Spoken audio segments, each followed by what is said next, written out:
My guest today is Arne Kislenko, and this week we're going to talk about the Soviet invasion of Berlin, which, as you know, the Soviet came first to Berlin, and we're going to discuss the road the soldiers took to Berlin this week, and of course end with the victory parade in Stalingrad. But as always, how did you come to study this? You studied general war history, and World War II is among them. Because of where did your interest become in this in war history of the 20th century? Yeah, I mean, for me personally, it started with my family. My father fought the Second World War. My mom lived through the Second World War, so I grew up instilled with a lot of different things about the Second World War. They fought for different sides in different places, but that was a pretty constant narrative. And then, became interested in history generally, but very specifically with the Second World War because of that. And then also my own studies. I pursued international relations, diplomatic history, and have done many, many things and specialized in other areas too. But the Second World War is a bit of a gravitational pull for me. I think a lot of the stories of the Second World War are not told. I know a lot of people say, we've heard it all, but I would strongly disagree with that. There are different interpretations, a lot of missing components, documents that haven't been made available. So I've been naturally intrigued towards that. I teach this stuff. I teach particularly about the Second World War and the Soviet effort. And then, of course, there is, a component. I'm of Russian ancestry and all of those sort of things, but really, it's got nothing to do much with flags. I think when you look at the Second World War and you see its tremendous importance in every single sense of the word to human history, not to mention the staggering loss of life.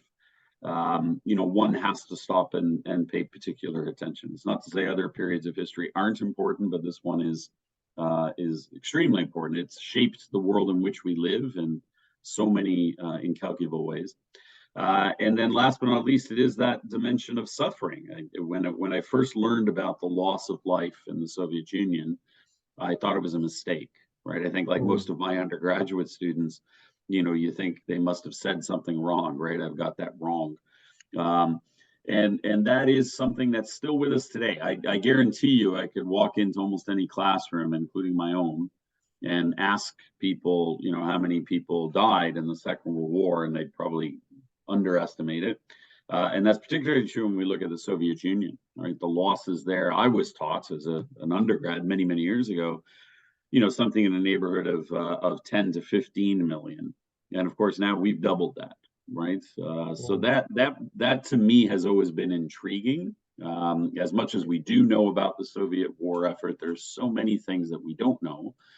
And it speaks fundamentally to our modern day relationship with Russia, frankly. This is, the current war, Russian war in Ukraine is very much shaped by World War II narratives, different narratives, ones that I don't support in any way, but we're basically seeing how the impact of the Second World War has shaped not just the global order, but very contemporary crises that we're dealing with in places like Ukraine. So for me, it's been a lifelong draw and a passion. And I think it's super important that we have these kind of discussions, particularly about, others, right? If you're American, Americans don't generally regard much about the world in a lot of ways. From the Second World War, there's a narrative of victory, but they don't really calculate for other countries. And I'm sure that's true in other places too. So for me as an international historian, it's important to look at as many different narratives as possible, different countries and different people. So let's begin with a little brief overview that led up to the Soviet invasion of Germany. So let's begin. So if you may, we can talk about, from the Soviet in the interwar years. Yeah, there's of course endless amounts we could talk about. I always start with the interwar because it paints the picture of two really important things: the isolation of the Soviet Union and the international community, which instilled, I mean, I think it was caused by, but then it also furthered a very deep sense of paranoia that the Soviets had with respect to every other country. In some cases, rightly so, right, as we're about to talk about the German plans for the Soviet Union. But so that meant that to a large degree, the Soviet state in the interwar was a pariah. It was not involved in international proceedings in many respects, not a member of the League, had very few bilateral diplomatic recognitions with other countries. And all of that, of course, makes for a very complicated foreign policy, right, as we hit the Second World War. And then the second reason is that this also really, of course, revolves a lot around Joseph Stalin, who is, infamous in so many different ways, easily one of the greatest mass murderers in history and a ruthless dictator. Despite some people's romanticization of him because of the Second World War and Soviet victory, I think it's important to acknowledge that this is a man who bled his country in many respects, was extraordinarily violent. And as a result, he set the stage for the Second World War in many different respects. That's not in any way to sort of, suggest what Hitler is about to do or anything like that is justified or something ridiculous. But this is a very fragile state as the Second World War begins, despite its enormity and despite its tremendous military potential. It's a state which is weak in a lot of ways. That's demonstrated by the German invasion. And much of that has to do with Stalin. I think especially Russians have neglected that narrative, right? They've sort of glossed over those problems, internal problems. So I usually start there and point out, under Bolshevik rule, and particularly Stalin, in the interwar period, you had massive purges, the so-called pogroms, political, social, cultural purges, killing approximately 7 million people. And then, of course, you had the forced economic collectivization programs, which led to, amongst other things, the tremendous famine in Ukraine, tantamount to genocide, right? And in that case, you're looking at least another 10 million dead. So, long before German soldiers ever stepped foot on the Soviet Union, you have lost something in the neighborhood of 15 million. On top of losses from the Soviets, from the Bolshevik Revolution and the Civil War. And it's not just sort of a number. They were heavily targeted, those losses, particularly in the pogroms and the purges. And I think it's especially Poles were targeted as well as the enemy of the states. Well, there's lots. There's a lot of ethnic minorities in the country that are purged, right? There's mass deportations. There's, of course, the gulags. The Gulag Archipelago begins. But at its core, everybody suffers in the Soviet state. But of course, very relevant to today, especially if you're Ukrainian, is the idea that this was targeting, the idea of a separate Ukraine, of Ukrainian nationalism writ large. But at the end of the day, I always point out, very relevant to the Second World War, those losses are unimaginable in any other country, right? Let's be honest. With the possible exception of a country like China, the absorption of 10 to 15 million dead in less than 20 years is staggering, right? Something the Americans or Brits have never really encountered. But even more relevant to the Second World War is the target of it, meaning the purging of particular classes and occupations. And top of that list are the military. The Soviet military is ruthlessly purged in the interwar period for no, for really a very clear reason. It's not for just sort of laughs that Stalin goes after them. He is terrified that from within the Soviet military there may emerge a political rival, a challenger. Right. And against the backdrop of Stalin's rise to power, he saw fit to get rid of everybody. So generals in that light are fair game. And that's why so many of them are purged. So many of the officer corps are purged. So what you have by the time, and some really great historians, about the Soviet era talk about this as a priority for a reason. By the time you reach 1939, and then, of course, the German invasion in 1941, the Soviet military has been gutted.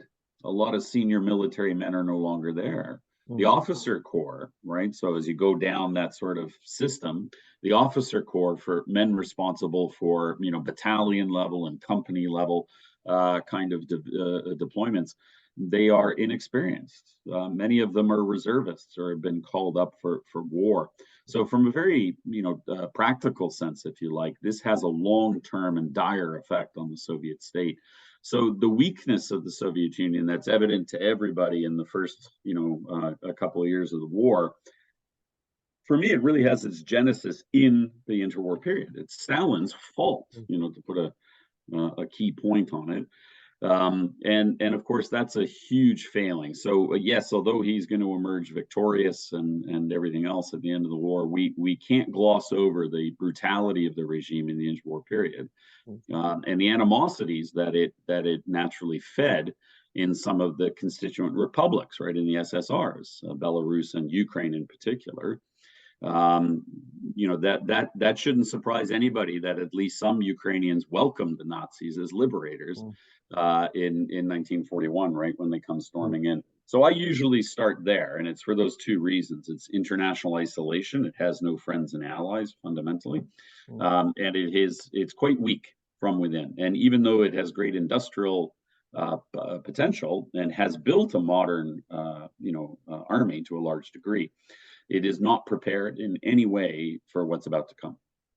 You mentioned the purging of generals, and I remember reading about the Second World War recently, where he writes about how the General Sukro, who we definitely are coming back to eventually, he wrote a farewell letter to his wife because he was sent into the Kremlin, and he thought he was going to die. He thought he wouldn't come back because he thought he was going to get purged himself.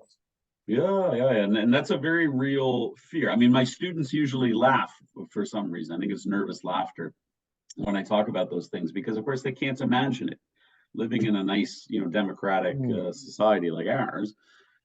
They can't imagine the randomness of it all, right? The lawlessness of it all. But that's precisely what it was. So that's not an unusual account. Zhukov and others had to worry about their heads because so many of their comrades met that fate.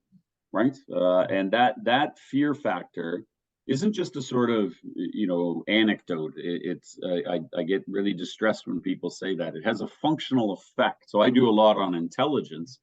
So imagine if you're a Soviet intelligence officer, your job is to find out truths, right? Not particular nice truths, not truths that the boss wants to hear, but truths, right? The reality of what you and your nation can and cannot do, what's going on, and so on.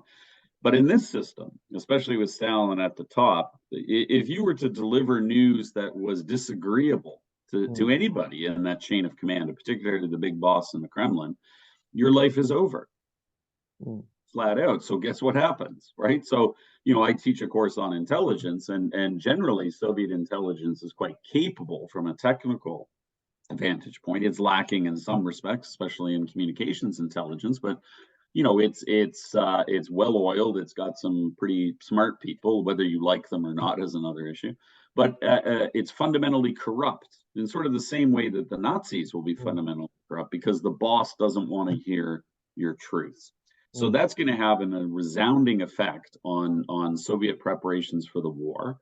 It's absolutely essential to understanding how Operation Barbarossa, the German invasion of the Soviet Union, is pulled off as an intelligence ploy. And again, all of this really comes back to Stalin and the hierarchy, right? It comes back to the Kremlin. And it is there that we need to always turn to understand the full scale of Russian failure in the beginning of the war, as much as we look to it for success in the latter half, but also to the nature of the war to come, a war that may have been inevitable. Us historians don't like the word inevitable. It's not a very useful thing for us. But certainly, had they been better prepared, and that means had better leadership, you could argue that they probably wouldn't have suffered quite so much as they're about to. So a lot of this is self-inflicted, and we sometimes gloss over that in the narrative of the Second World War. Speaking of selling the truth to Stalin, there was sometimes intelligence would wait hours, a whole day or days even, to tell the truth because they were so nervous in case that would be the last thing they would do.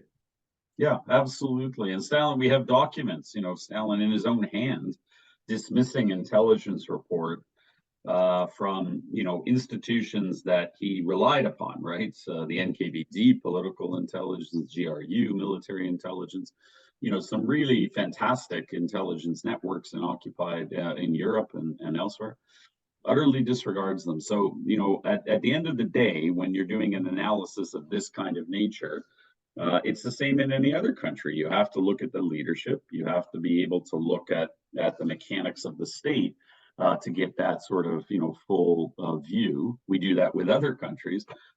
There is a difficulty, and the difficulty is in part documentation. The Russian state today, as well as the Soviet state during most of the 20th century, doesn't really play nice with its documents, right? So while a lot of documents have come out, we're still missing a lot, and Putin's regime is not likely to assist. But then secondly, Russians, especially today, and I'm ethnically Russian. I come from a Russian family. It's not true of all Russians, of course, but there is a difficulty in understanding victory, right? On the one hand, this tremendous, almost unimaginable sacrifice and victory that the Soviet Union will achieve, and the ruthless, despotic, very cruel nature of that state, both in and outside of the Soviet Union. And a lot of people struggle with that narrative. I know, because they often bark at me, right? when they hear or see me talk about that and say, how can you talk about the Great Patriotic War and then talk about rape and murder by Soviet soldiers? And of course, to me, I say, well, those are part and parcel of the same thing. It doesn't, change the fact that they both happened. So that's a difficulty, right? A lot of people today have a hard time reconciling that image of Stalin as a victor against, his really quite inept and often brutally bad leadership and the tremendous cruelty of the state. So let's talk about the invasion briefly, and of course the Battle of Stalingrad, so the Operation Barbarossa. And before I want to go into Stalingrad, I want to know, because as you know, they've got to raise Leningrad, to the ground. But let us say if they had not gone for Stalingrad, which was the one when they went to, if they went to the Battle of Moscow, for example, would that have been any different outcome, or would it be the same outcome? Yeah, it's of course really difficult to deal with counterfactual history. I know what you mean. Yeah, for sure. I mean, even though we can't really go there, counterfactuals are not what we do. I'll go there, and I'll tell you, it's impossible for me to imagine that Stalingrad, is anything but the worst military mistake the Germans ever made. It's when I teach World War II history, there are, of course, lots to cover, but three main campaigns, three main turning points that I think most military and diplomatic historians would agree to: El Alamein in North Africa, Battle of Midway in the Pacific, and Stalingrad. And of those three, Stalingrad is by far the most important in a lot of ways, just by virtue of what it does to the German army in terms of its decimation. And in terms of the Soviets, in coming back from a near certain defeat. So that leads to your question, which is, was Stalingrad worth it? Absolutely not. I mean, the German invasion plan, Barbarossa, accounted for, as I'm sure you know, three broad movements, right? A north, a middle, and a south. The northern target was Leningrad, the second biggest city, modern day St. Petersburg. Extremely important, not just for its location, but for its, its portent to Russian culture and to politics and so on. And then Moscow as the nerve center, the government center, also very important. And then a third drive, at least initially aimed at the Caucasus, broadly defined, right? And that was principally an economically designed military for oil, right? For resources. For oil, yeah, and also to sever, the Soviets' breadbasket, right? To cut off Ukraine, and to basically steal all the food, as it were, and all the other resources, and then yes, eventually drive down. As far as you can. Baku is the ultimate destination, so you have access to the Caspian, and therefore you cut off oil and gas supplies. So that's the logic of it. Where Stalingrad comes in is that even with unsuccessful sieges at both Moscow and Leningrad, Hitler makes a fateful decision to go after that one city. There's different interpretations. Some people said he did it, principally out of a stupid, arrogance because it bore the name of his rival, right? I Mm. don't think that's probably the only calculation there, even for Hitler, but certainly something to mention. Others, I think, a little bit more factually point out that it is really the last basis in that region for a main encampment of the Soviet army, right? That's kind of like the last stand of the Soviet army. Has withdrawn to near or in Stalingrad, and then of course it's on the Volga River, right? So once you control the Volga and you can get past the Volga, there's nothing basically to stop you from a conquest of the country. Um, Potentially quite valid reasons, but not at the expense that is about to unfold. So Mm. many people therefore kick in and say, well, ultimately it is a bit of a distraction. You should have focused principally on securing that southern flank, the Mm. Caucasus and Ukraine in particular. That makes the city less important. So when the command decision comes to go to Stalingrad, it is basically sealing a fate, right, of the German army. They're now committed to a very different enterprise. They're Mm. still at Moscow and they're still at Leningrad, Mm. and it's not going terribly well, right, contrary to their narrative. They're supposed to be in Moscow inside 4 months, and of course that doesn't happen.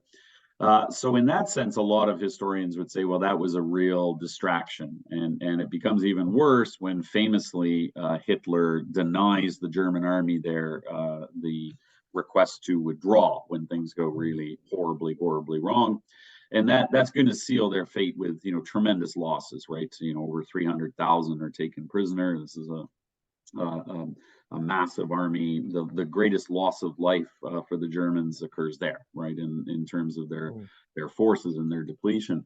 So in that way, it is the most significant turning point. And I could go on and on, right? It has a tremendous effect on morale and the psychology of the Soviet Union, being able to put back.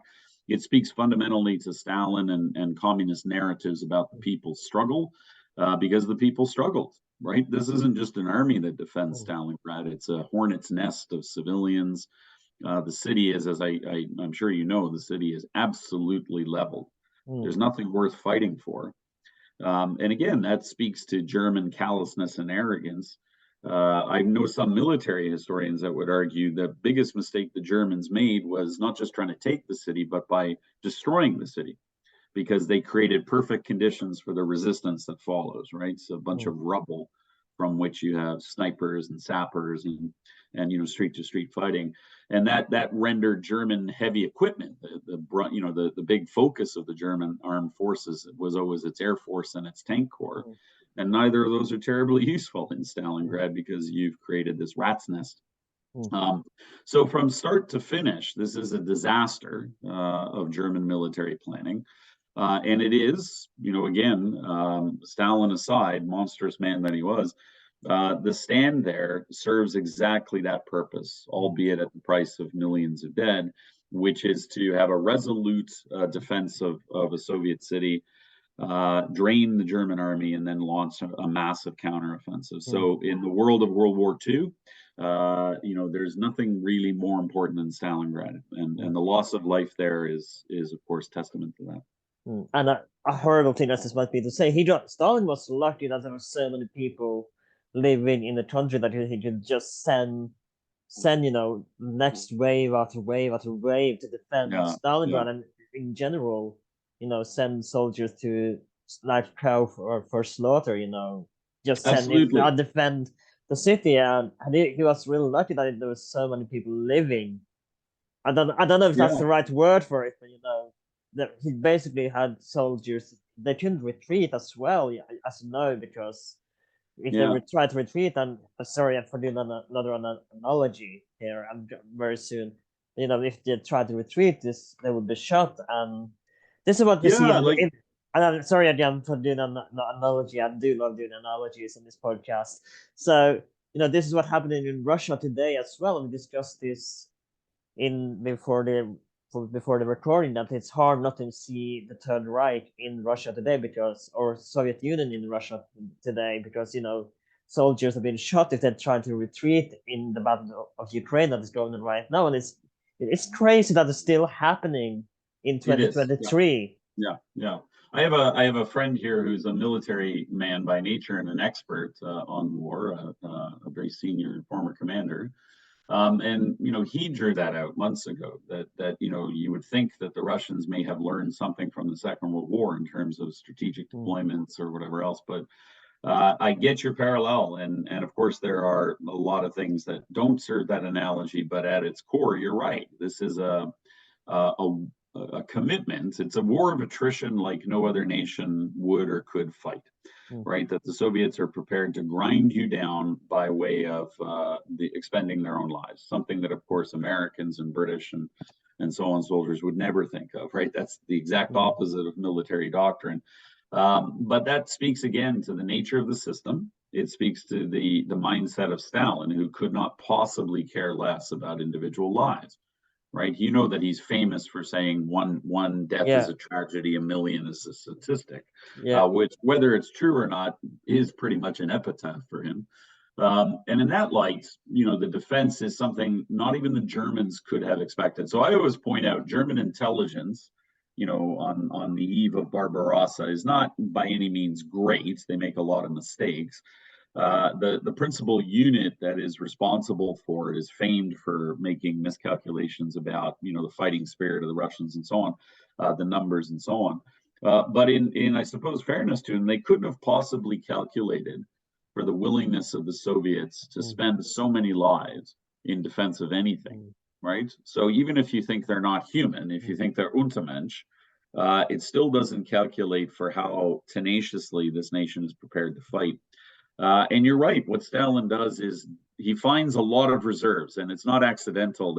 Those reserves are pulled principally from the east, Siberia, east of the Urals, because just before the German invasion, the Soviets sign a neutrality pact with Japan, mm, which is important. People often, skip over that little fact, but that the Japanese, of course, interested in a southward drive of their own. But what that does for the Soviet Union is that it frees up large divisions that were stationed in Manchuria and Siberia, and they are able to be redeployed to here. Something that the German intelligence units never really accounted for. They didn't have a good understanding of Soviet army size or the reservists. So they're astonished. German soldiers are astonished when they see new recruits coming in. And you hit it right on the head. There is some Hollywood movies like Enemy at the Gates and so on, which are a bit, flowery in some respects, but they show that quite well. They show the inexperienced nature of Soviet defenses, the men at the Soviet defenses, mm, how poorly equipped they were, and how they're stationed. They're just basically cattle, as we say. They're mm, just animals to the slaughter. And the whole idea is just simply to absorb the brunt of the German offensive, waste their resources, tire them out. That's a horrible military strategy, but it is at the mm. core of the Soviet defense strategy throughout World War II, particularly at Stalingrad. And yeah, it looks like Putin and his generals haven't really strayed too much from that narrative. Mm. So let's of course talk about the German retreat, and before we do that, I want to talk about POWs, prisoners of wars. Because as you know, both Germans get some Soviet prisoners of war, and of course the Soviets get lots of German prisoners of war. But it's quite horrendous what happened on both sides, because if you, as you know, if you were a Soviet prisoner of war, Stalin looked at you as a traitor to the nation, and then you came back, you were sent to the gulags. So we're Yeah. not in for a good, either way, you were not in for a good time on either side if you were a Yeah. POW. Yeah. Yeah. Yeah.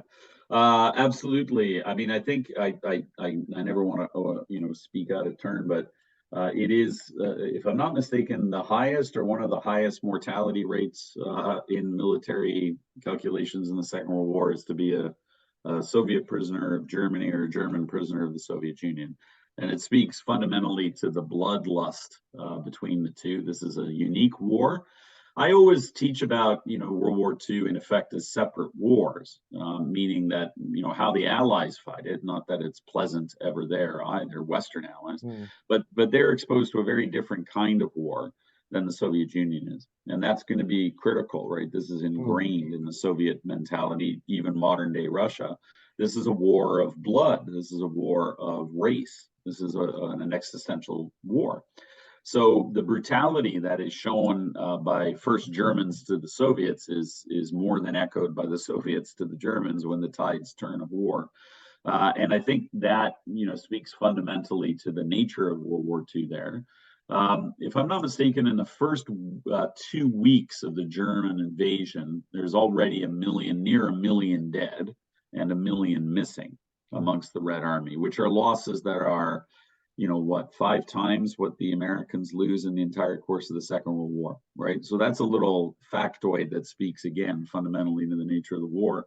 And most of those prisoners are dead within a few weeks, if I'm not mistaken. Most Russian prisoners taken by the Germans in the first few weeks of Barbarossa have an extraordinary mortality rate. They're amongst the first to be subjected to the death camps, right? Again, we often skip that discussion over. But a lot of the same brutalities that are inflicted upon Jewish people and the Roma and so on, they're also reserved for Soviet prisoners of war. I've lived and worked in those camps, especially in Germany, and taught there. And it's extremely well documented. There's separate camps, fundamentally in places like Bergen-Belsen or Sachsenhausen, where there were unique provisions just for Soviet soldiers. So the mortality rate is staggering. And of course, what it does is, even if they don't know the numbers, the Soviets are well aware of what's happening.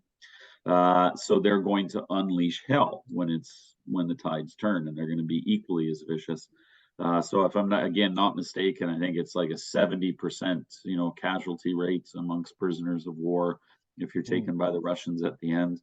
And that kind of brutality is sadly the norm in that Eastern Front, right? This is hell on earth. Not that war was fun anywhere else. And that's evident right from the get-go, right from the very beginning. But again, I often say, well, what would you expect, from the Nazis? I mean, after all, this is the same, invasion, the same army that unleashes Einsatzgruppen and specific killing units to destroy civilian populations, right? This is a war of blood. And in their mind, many Germans' minds, the Slavic peoples in general, but particularly Russians, Ukrainians, communists, they were the lowest of the low. They were subhuman. So, we have legendary tales of mass executions of not just civilians, but of soldiers, the razing, of course, of entire countries. How many tens of thousands of towns and villages were destroyed in a way that the Germans didn't do it in the Western areas of Europe, right? As brutal as their occupation was. So in that light, the loss of life amongst prisoners of war is sadly to be expected, right? They are nothing more than waste. And the Germans start it and the Russians finish it in a very similar fashion. So, but as you know, not all the Soviet POWs died initially. Some were sent and used as soldiers for the fighting for the German side as well in Greece and on the Western Front, I believe. Yeah, there are. I mean, there are a lot of defections. They actually occur the other way too, right? We often forget that some, especially non-German allies of the Nazis, defected, right? Some, people from Polish and other countries that had signed up with the Nazis actually were important to try to give intelligence in advance of the invasion. But yeah, you certainly have a number of people. There are differing estimates on it, of course, and different interpretations. But in places like Poland and in the Ukraine, some people signed up with the Nazis and then others defected to the Nazis. There were also some expatriates, Russians, people that had fled the Bolshevik Revolution, identified as white Russian, living throughout many of Europe's countries, and they signed up, for it as well. You have, of course, some Finns, you have Frenchmen. It shocks people, but there was quite a large international component. There was even a Scandinavian unit. Yeah, absolutely, and not necessarily all deployed in the Eastern Front, but tens of thousands and sometimes far more than that signed up for the Nazis because they appeared to be victorious. And also, they were speaking a language in their virulent anti Semitism and anti communist perspectives that a lot of people liked, right? Hating Jewish people and hating communists was not unique to Germany. So, yeah, there were people. And of course, that is not just a historical fact, but it's something that isn't part of the modern narrative. Putin has gone out of his way to talk about Ukraine as being complicit with Nazi invasion, right? He brings up Stefan Bandera, the famous, Ukrainian leader, nationalist who supported, the Nazis to a large degree.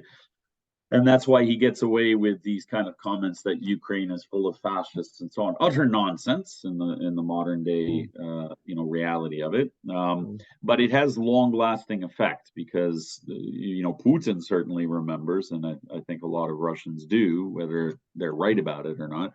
They remember German soldiers being welcomed into Ukrainian towns, right? There's images of girls, throwing flowers at them and breaking bread with them and so on. Those are real. I think that's got to be said, but they're distortive, right? Because the Germans quickly massacre them. And there's fierce resistance that arises in places like Ukraine to the Germans because the Germans are stupid enough to make this a blood war instead of making it a military campaign. First and foremost, they begin their extermination and their brutality right away. So yeah, there are people that went over to the other side. I've actually interviewed some of them in the course of my life.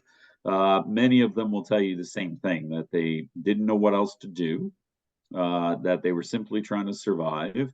That's quite possible. They may have been ideologically inclined and so on, but the reason I don't make so much out of it is because, of course, they're a relatively small number compared to those that stay and fight. And in the Russian experience, when you're talking about 30 million dead, the sacrifice of the people who fight against Nazism is more important. So, of course, let's talk about how the battle turned around after Stalingrad, because as you know, that is kind of a turning point, and this on the eastern front of the war. But as you know, the Russians, they had a scorched earth policy. So when the Red Germans retreated, it wasn't only bad for them, right? It was also, but what was it like for the Soviets as well, going back through this scorched earth that they themselves set fire on a while earlier? Yeah, it's horrific. It's absolutely horrific. And again, the Germans did not anticipate that. Why is a good question, because of course this was a time-honored tradition in Russian military strategy. They did a very similar thing when Napoleon invaded in 1812, and again in World War One. So yeah, that is the defensive mentality of the Soviets. They use that throughout the war, right? Is to withdraw from an area, taking full advantage of the size of their country, baiting the adversary, in this case the Germans, further in, exposing their lines of communication and support, dragging them further and further, and making them vulnerable. And then fighting basically in different lines, right? There's the defensive military strategy. You fight here, and then you have a series of lines moving backwards. Each one designed not necessarily to withhold the enemy, but to tire the enemy, right? To make them exhausted, and that had tremendous success. But of course, you have to be willing to pay the price. That kind of strategy entails burning your land to the ground. In the case of the Second World War, it also requires something that has not really ever been done before, certainly not on the scale, which is to move everything that's worth keeping, industrial infrastructure, resources, you name it, withdrawing it from the area of invasion and occupation and reestablishing it behind safer lines, which is precisely what the Soviets do. So remarkably, and I don't think anybody, including the Soviets, knew that they would be able to pull that off. But that's exactly what they did. I always tell my students it's the rough equivalent of taking everything from where we live here in southern Ontario and transplanting it back in Manitoba, right? The distance of 1,000 kilometers away, right? Picking up rail lines and factories and reassembling it. It's a remarkable moment. And it's precisely because of that that the Soviets are able to be like a phoenix from the ashes, right? They come back from defeat because they managed to save so much of their industry in Western Russia. Now, when they push back out, the consequences, of course, they see barren fields that haven't been properly, tilled during German occupation, Mm. mass starvation, of course. And so it is a very difficult enterprise. The Soviets move much quicker in a lot of ways. And of course, a lot of that industrial and even agricultural infrastructure has shifted to other parts of the Soviet state, right? So they have some capacity to feed their men. But I'll also point out, listen, if you get into the weeds of World War II and you study the Soviet soldier, your average rifleman, for example, they are remarkable characters, right? They are tough guys in the classic sense of the word. They travel lightly. For the most part, they have very few provisions. They don't eat very much. They don't drink very much. It's sort of staples, right? It's To black compare bread. to compare that kind of like camel, like Yeah. Like these guys are remarkable. They live on kasha, the grain cereal, if you like, and chai tea, and they keep moving. So in that light, the mass destruction that was theirs to begin, and then Germans, of course, by virtue of their occupation, it does have an effect. But the Soviet Union has done something unbelievably remarkable and frankly unprecedented, which is to rebuild its war effort in the midst of almost certain defeat, right? And that's from an industrial as well as an agricultural perspective. That's where some people sing the praises of Stalin. I would never do that personally, but I'd sing the praises of the Soviet people, right, and their willingness and tenacity to fight and then to rebuild. But yeah, you're right. By the time they start marching through, those places are in many cases barren. Now, something, of course, that is essential, and I'm pretty sure it's not taught in Russian schools today when this comes to mind, and I'm sure you know what I'm talking about now, is the Allied aid that happened during taking back territory after Stalin Yeah, coming back. yeah. So let's talk a little bit about the essential, because it was quite essential to Soviet victory as well. That, of course, like I said, it's not taught in Soviet schools today. That's kind of forgotten about the Yeah, I Allied mean, aid to Soviet Union. which is it's such a great question because it's something that is really neglected. I talk about it a lot whenever I can because it's an important narrative. It's an essential narrative. Beginning in October of 1941, so just a few months after the German invasion, the Roosevelt administration extends Lend-Lease, right, the very famous economic and military program, to the Soviet Union. It's already been enacted for China and for the United Kingdom, for Canada as well. And it is basically, it's a wonderfully illegal thing, right? It's technically illegal under neutrality acts in the United States for the government to deal with protagonists of any sort. But because Roosevelt is Roosevelt, he is prepared to challenge his own laws. And Lend-Lease does what it says. It's lending or leasing military equipment. It's kind of, when you get right down to it, it's basically the Americans preparing to give you bullets with the request that eventually you give them back, as if you're going to go and retrieve them from enemy bodies and sort of give them back to you. Now there are economic stipulations, you got to pay back money and so on, but what it does for the Soviet Union is remarkable. By the end of the war, it's about $11 billion, which is not nearly as much as other countries, but still a lot. What's Still a really lot if you don't have $11 million. It's there you go. It's a lot more than you think if you're in the midst of defeat and you don't have a very vibrant economy to begin with. But the real kicker isn't just Lend-Lease itself. That lasts throughout the war technically. Because by 1943, certainly Soviet factories have sort of come back, right, with that movement of raw materials and personnel and equipment. So they're able to manufacture a lot of the stuff that they couldn't. So really, the big critical point is between late 1941 and sort of mid 1943, a good chunk of the war. And it's there where the Americans end up giving them ridiculous numbers. I think it's 10,000 tanks, if I'm not mistaken. And I read once it's something like 700,000 military vehicles, like trucks and equipment. That's a monstrous sum, not to mention, other military equipment and money itself. So the reason it's so important is we have documents of Stalin himself, like the boss, commenting, particularly at some of the peace conferences, some of the conferences that unfolded in World War II, making public comments about how grateful he is to the United States, making private comments to, the Politburo and others, how they couldn't have won without them. And then that's echoed by guys like Nikita Khrushchev, right, his eventual successor, who was at Stalingrad, amongst other places. And he said, listen, in the first stages of the war, we were done if it was not for Lend-Lease. So this isn't abstract. It's not sort of, mixing the numbers and having different interpretations. For that 2-year period, Lend-Lease is really important to the Soviet state. We don't know if they could have survived, might have survived without it. That's a hypothetical. But it is something that needs to be addressed. And of course, the reason it's not, you and I both know, right? That's not a good narrative for Stalin and victory. That's certainly not something the communists ever want to admit, particularly as the Cold War dawns in 1945 moving forward. And Russians today, they don't want to talk about it or think about it because it's undermines this narrative of the great patriotic struggle and that sense of we did it alone. Which to some degree they're entitled to. I'm the first to acknowledge the sacrifice of the Soviet Union and its peoples has no equal. But that doesn't make for good history, right? We have to look at those little important factoids, and Lend-Lease is critical. And then, as I think you alluded to, they get also benefits, if you like, by virtue of Western political leaders, Churchill and Roosevelt in particular.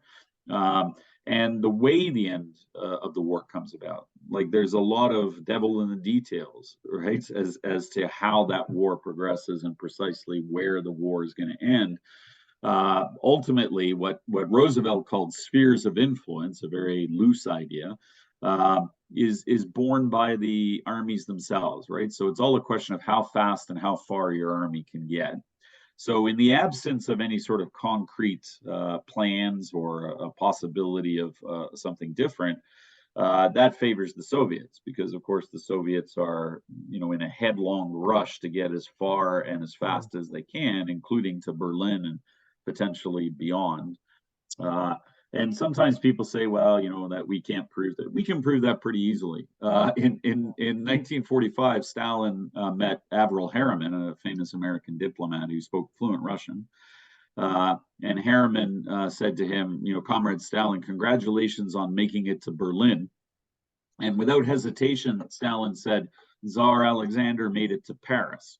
In reference to 1812.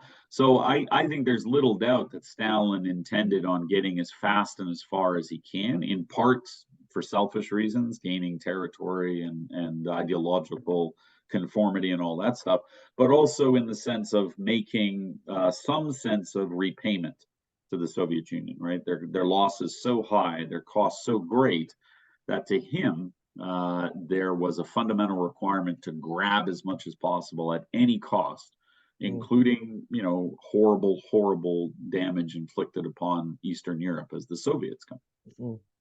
I don't try to look it up, but I remember reading Hitler and Stalin last year, where there was a joke. I don't remember when this was, but where I don't remember exactly how it goes, but where a Soviet soldier passes a German soldier, and they don't know if it's either Germans. They say something, but they don't know if it's either German or Soviet soldier.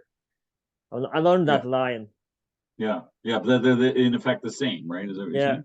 Yeah, I mean, listen, from a vantage point of being, many people in Eastern Europe, Poles and others, there's not much of a difference. And Russians do not like to talk about this because it undermines that narrative, right, of victory and of liberation. I just argue that you can have two things at the same time. You can be victorious and a liberator in many respects, and a great soldier, and all of that sort of stuff, but still inflict an awful lot of suffering and damage in the process. But yeah, that is precisely what happens. And again, I'm the first to acknowledge, particularly when you come to some of the atrocities that the Red Army will commit on its way into Germany. It's never to validate it. I would never try, and nobody should try to, justify it or make sense of it or anything like that. But putting it in a context, I think you can understand, right? Why anybody would do the stuff that the Red Army is going to do. Mm. It's in part indoctrination. It's in part the orders that they've been given by their commanders, by apparatchiks, bureaucrats, and leaders all the way up to Stalin. And it's also revenge, for the loss of life that has been like no other in the history of humanity. Don't forget that some of these Russian soldiers weren't, fully aware that their families were alive, Mm.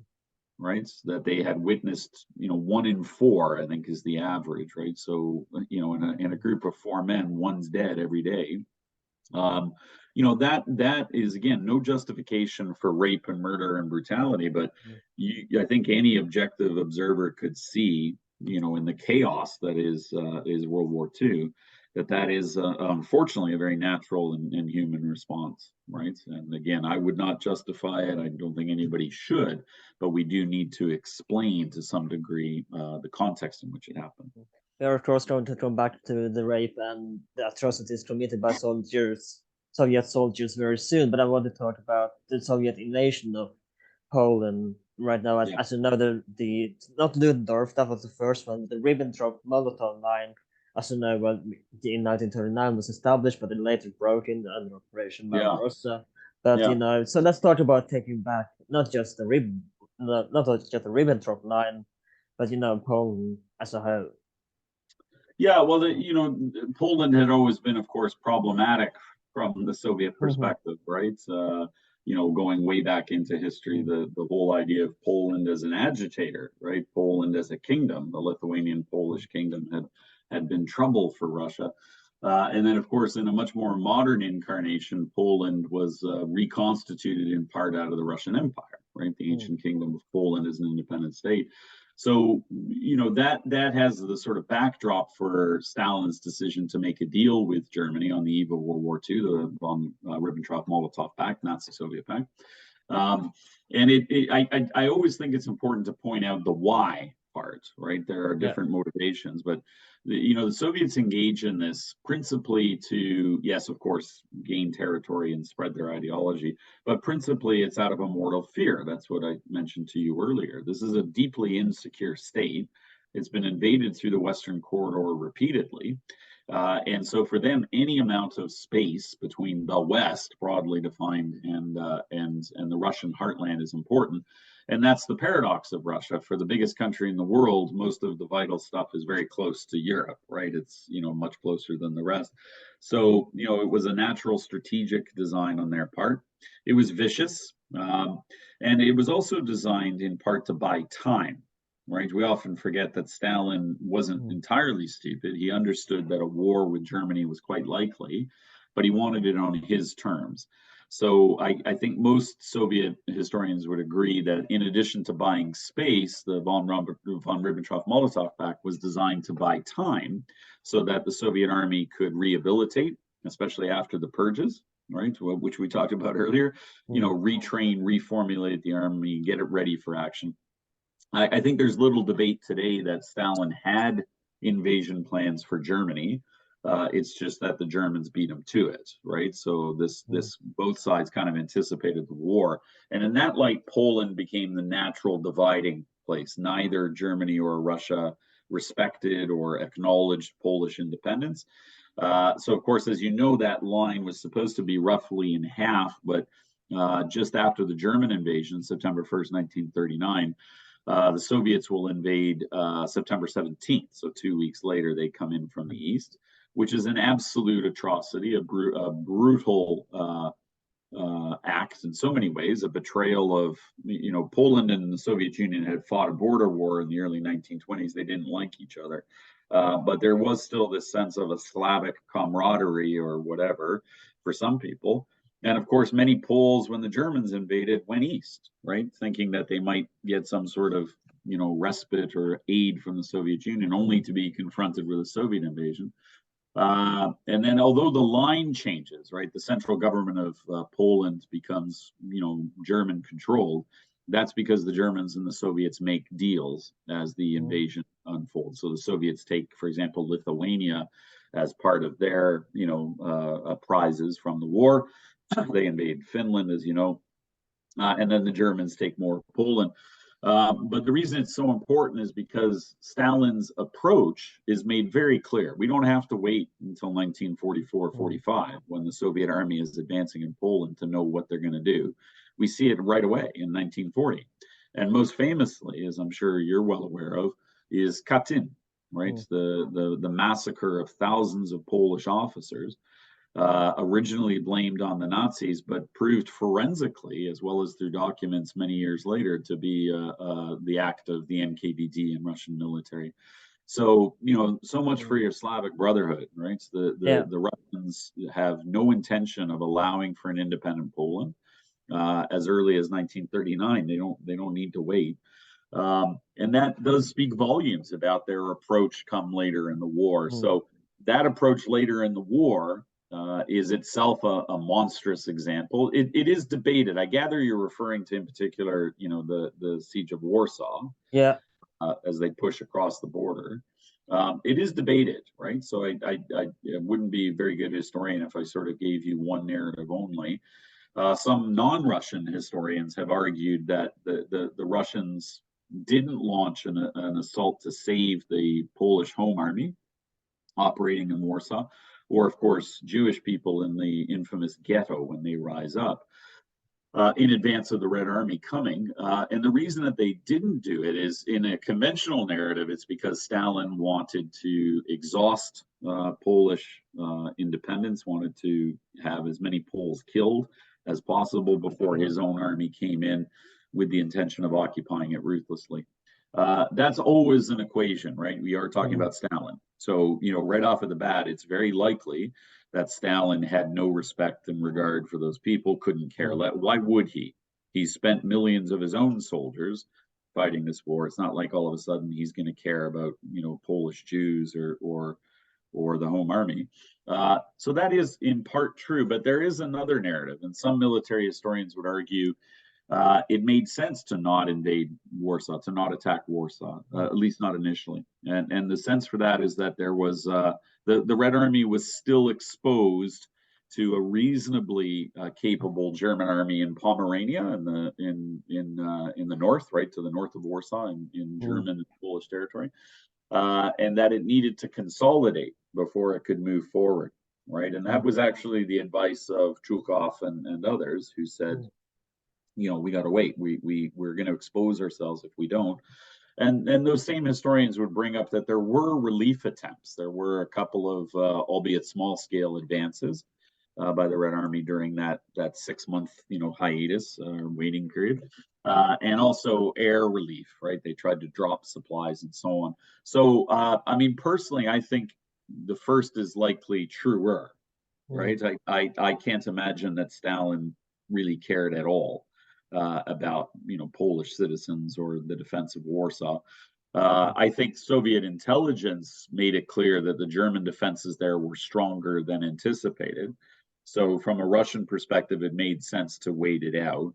And the suffering of Polish people was never a primary concern. Why would you think it would be, right, from this guy and from this nation? But I think we also need to consider that it's not just that heartlessness and callousness, it's also this strategic concern. Don't forget, Russian forces repeatedly, this needs to be said, from the gates of Stalingrad and Moscow and eventually Leningrad, as they push back, Soviet strategy was always this defensive cycle, right? We have lines of defense. We exhaust the enemy as they come to it. We spend a great deal of life, but ultimately we drain our foe. And then they launched counteroffensives. So the history of World War II for the Soviets is always a series of counteroffensives, even when they weren't really capable of launching them. Stalin was famous for launching counteroffensives, even at Stalingrad and at Moscow.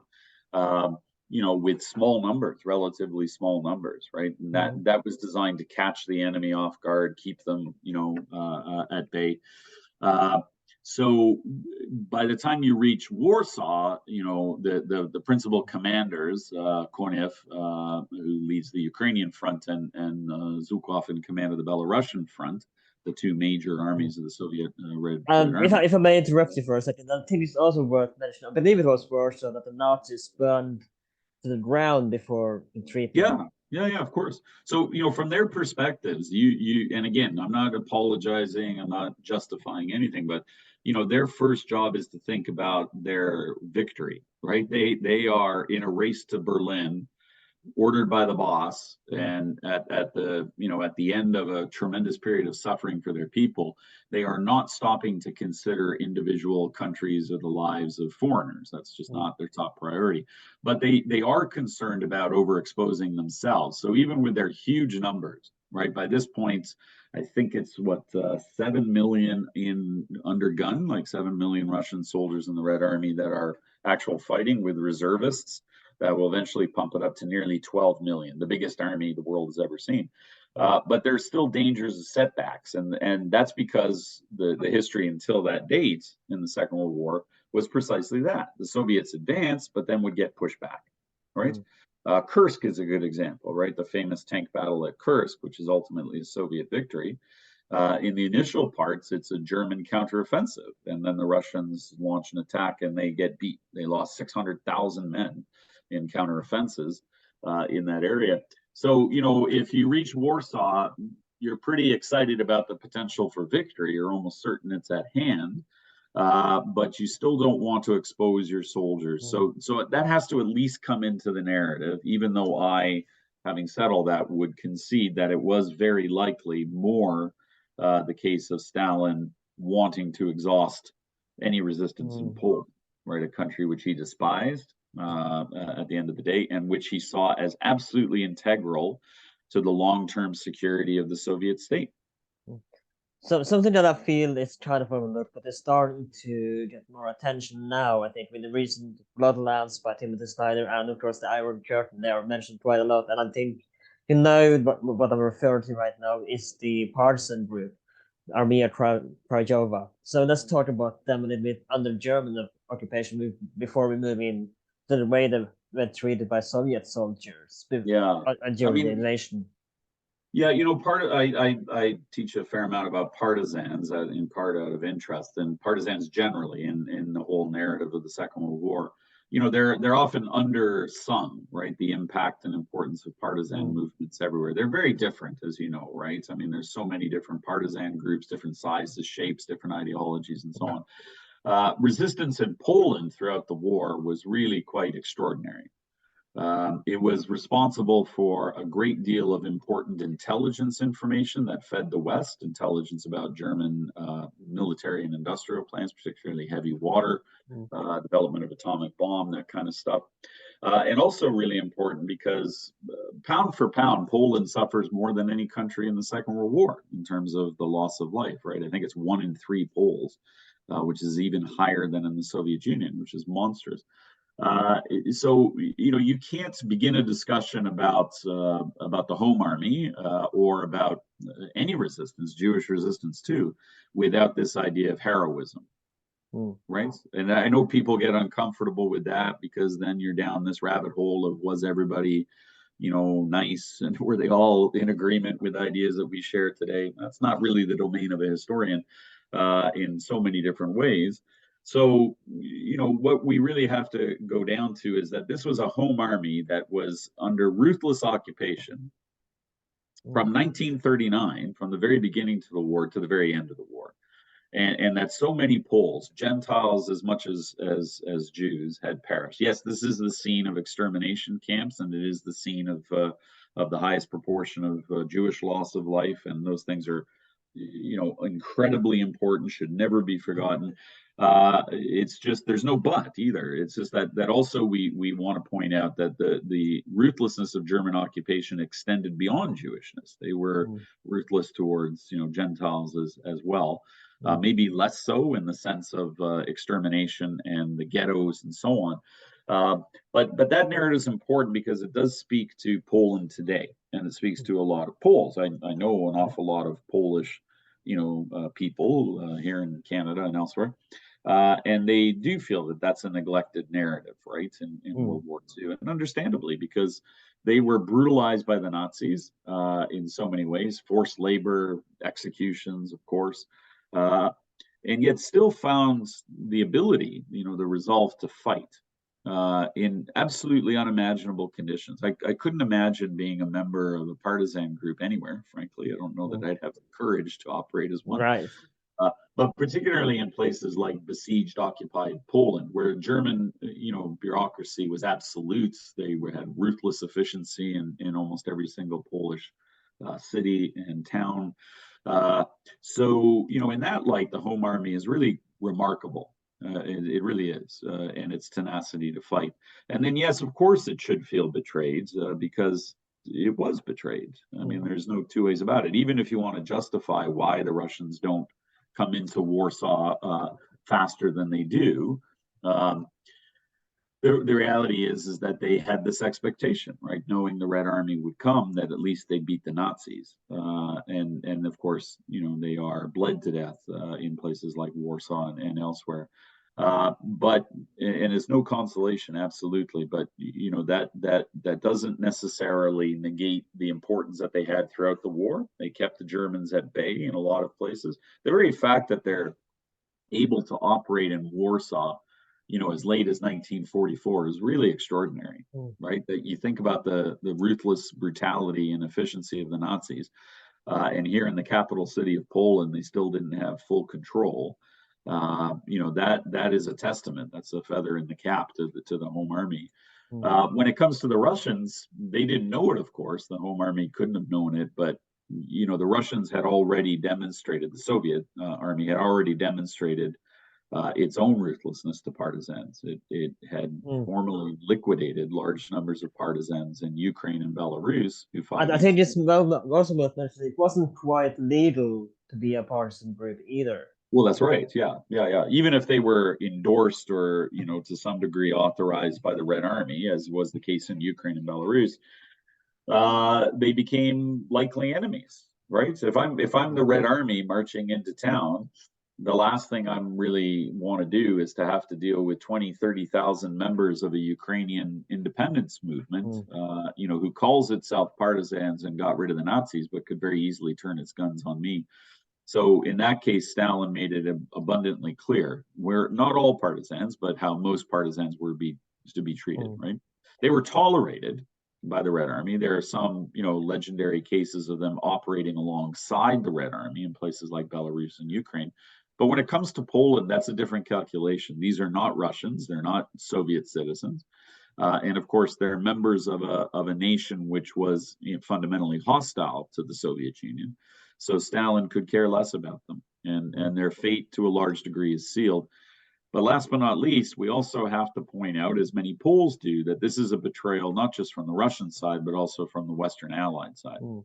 Yeah, Guys like Churchill, right, had mm. to some degree sealed their fate during the famous percentages agreement when he meets with Stalin in Moscow in 1944, and rather infamously jots down on a serviette on a napkin, jots down the percentages of Eastern European countries that the British are prepared to entertain occupation by Soviet forces.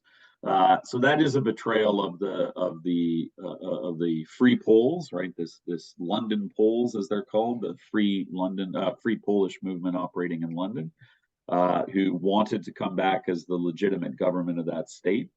And of course, most Poles, right to this day, feel that was a bitter betrayal at Mm. Yalta, principally a bitter betrayal of Polish independence.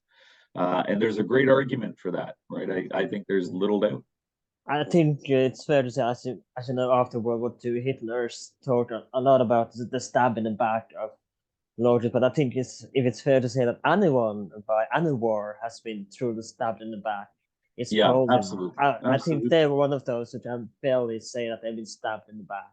Yeah, and I would never disagree with that. I think that's pretty strong case that this was a very conscious decision by particularly Churchill. Mm. There is a but, and it needs to be said as usual. I've got a but for you, but and the but is that very sadly for Poland, I don't know that anything else could have happened. And by that I mean, the London Poles notwithstanding, and the Home Army fighting on their behalf. The reality was that the only way by 1944-45 to change the outcome into Poland would have been to extend the war against the Soviet Union. Mm. something that the Allies were not prepared to do politically or militarily or economically, right? That's how ultimate this gamble is. So when Poles rightly point out that they were betrayed, the only difficulty is to say, well, what would you have expected? Because I can't imagine anything short of a massive military campaign by the Americans and the British against the Soviets, which is just not going to happen. There's no way it's going to happen in that moment. That would have been the only thing to dislodge them, and that's because the Soviets had no intention whatsoever of leaving Poland. That's not a negotiating. It never appears in the Russian, mindset to negotiate on Poland. You might be able to negotiate on Greece or Turkey or Iran, all places which after World War II are somewhat divided between Western and Soviet interests. Maybe on Austria, maybe on Finland. Those are sort of peripheral areas for the Soviet army and for Stalin, not Poland. Poland is the corridor through which Russia has been, historically invaded. It's the weak link. It's the worst geographical, position in history, sandwiched between two nightmare neighbors. Can you imagine a worse place to be, right? Absolutely. So in that light, the Soviets have no intention of entertaining an independent Poland, even if Stalin frequently said that they would, right? That he said at Yalta, he makes some sort of quip, Stalin's attempt at humor. And he's talking about the London Poles, and he says, well, you can send them back, right? Meaning that we'll entertain a democratic government, or we'll see what happens. That he would have shot. I mean, they did attempt eventually in the beginning. They did attempt sort of democracy. Maybe, if you can call it. But I wouldn't hesitate, because absent from that experimentation is any genuine intent on the part of Moscow. And the fact that Stalin's cronies, the communist Poles based in Lublin, didn't want the London Poles to come back. They didn't entertain an independent country, and the London Poles, by and large, understand that that's their death sentence if they go back. All of which, as I think, absolutely true, even though we don't know for sure, because it's a similar fate that awaited many people in other occupied countries, right? Romania, Bulgaria, even Czechoslovakia. So with that in mind, the sad and cruel reality is that while other things may have been negotiable as the war comes to an end, Poland is not among them, not from a Soviet perspective. You mentioned toleration of Armia Krajowa partisans, but you also do have stories where they shoot them on sight, or even after the war, and during. If you find a person that looks suspicious, he would just get grabbed right off the street. And you have the story of a father working with his child, I think, and he just grabbed off the street in front of his child and killed because I'm not sure if he was a partisan or not, but because they believed he was a partisan, Yeah, and again, it's not to be at all inhuman about what you're saying. Quite the opposite. That is such a normal facet of World War II, right? It's unimaginable to our generations today, especially living in nice democracies. But that was the reality. It was the reality in 1939 when Germans came in and they sent you off to a camp or forced you into slave labor or shot you on the street. There is no justice. There's at the very best a facsimile of it. There's like kangaroo courts that descend, and that was true. That's a Polish narrative. That's a global narrative, right? It's the Japanese do the same thing to Chinese nationals and so on and so forth. Russians to everybody else as well. So that sort of brutality, that callousness, is the hallmark of the Second World War. And that's where a lot of, certainly my students of, in their early 20s find it so unimaginable, because it's just so, so brutal and so random. But yeah, that's exactly what happened. If you were a suspect, and this is true in Norway, it was true, if you were suspected of being a Norwegian partisan, it's not like they really cared for evidence. It's not like they were going to, try you in a court in Oslo.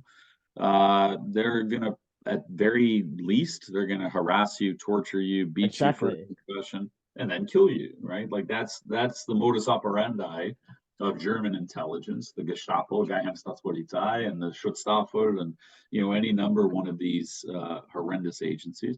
And very similar on the other side, right? The Soviets exercised the exact same approach throughout World War II.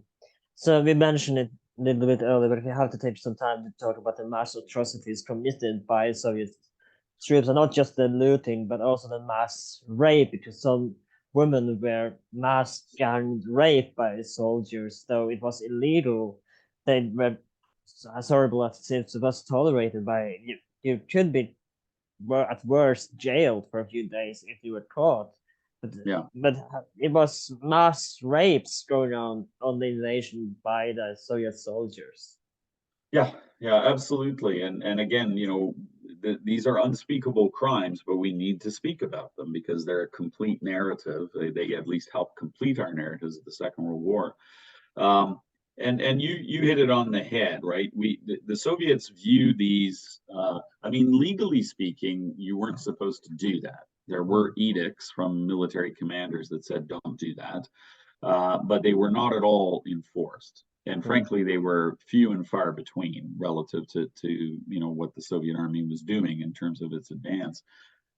There's a lot of evidence to suggest that the Red Army, of course, the Germans did that, right? The German armies raped and brutalized women throughout the Soviet Union as they swept through. We can't forget that narrative. It's not, again, a justification for what happens coming the other way.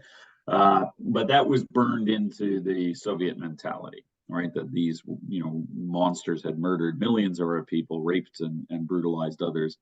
And it seemed to be fair game. And again, I am really got to be clear about this, right? It's important for historians to set the context, not to justify anything or explain it the way explained it away. But that context is important. Most of these men in the Soviet army were between 17 and 21 years old, relatively young. Many of them, as particularly in the advance, were from there was no setup in the Soviet army to have ethnic divisions. So that's a myth, right? Soviet armies were highly integrated, except for a few units, which were, so like the Tatars out of Crimea. Most were integrated, so they were multi-ethnic, multidisciplinary. And of course, you're talking about 150 odd ethnic minorities in Russia and languages and so on. So the reason I bring that up is because many of them came from remote places where one could argue, and I've read these accounts, I'm not saying I would do it myself, but some people say, well, they're terribly uneducated from different parts of largely rural places, now subject to incredible trauma. In some cases, their homes destroyed, and in many cases, their own women and children murdered or raped or killed. And again, not to justify, but you can see that picture, right?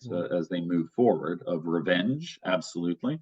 And this concept being very vulnerable to both communist propaganda and by virtue of their lack of education, to the idea that this is the spoils of war, right? This is what you do when you're a soldier who's victorious. After all, this stuff has happened throughout history. It's not the first time that you see mass rape and conquest.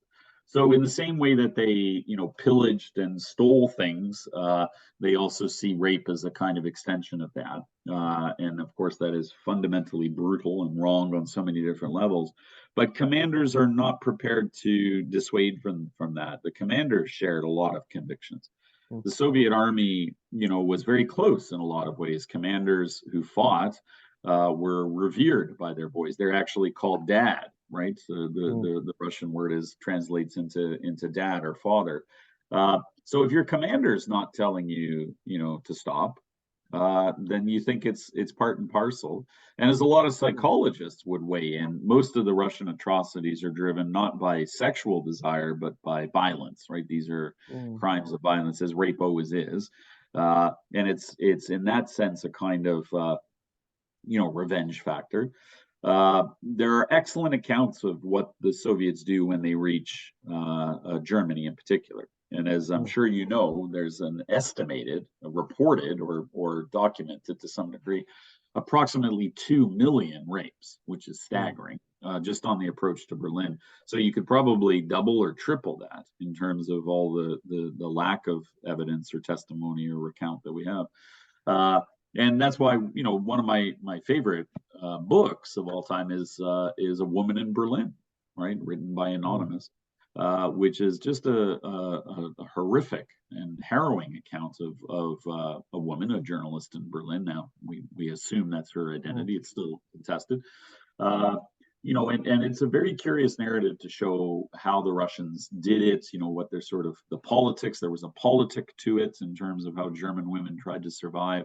It's really a testament to those women and their mm, strength, to withhandle not only the defeat of their nation at war and the emasculation of their men, right? Their men had been defeated, but their survival is remarkable. It's another narrative of the Second World War that needs to be mm, accounted for. And in no way does it change or justify Soviet, horrors.